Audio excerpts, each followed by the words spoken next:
Pag-aaralan daw ng Department of Justice ang rekomendasyon ng House Quad Committee na sampahan ng reklamong crimes against humanity si dating Pangulong Rodrigo Duterte at iba pa kaugnay sa mga pagpatay noong war on drugs. Ang kay Pangulong Bongbong Marcos, sisiyasatin ng DOJ ang lahat ng mga ebidensya ng Quadcom para malaman kung naaangkop ba ang kanilang rekomendasyon laban sa dating Pangulo at iba pa. Sa panayam ng Super Radio DZWB, sinabi ni Justice Undersecretary Raul Vasquez na hindi pa nila natatanggap ang rekomendasyon ng Quadcom.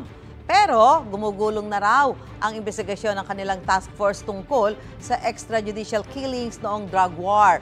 Bukod kay dating Pangulong Duterte, inirekomenda ring sampahan ng reklamo sina Senador Bongo at Bato de la Rosa, pati ang ilang dati at kasalukuyang matataas na opisyal ng PNP.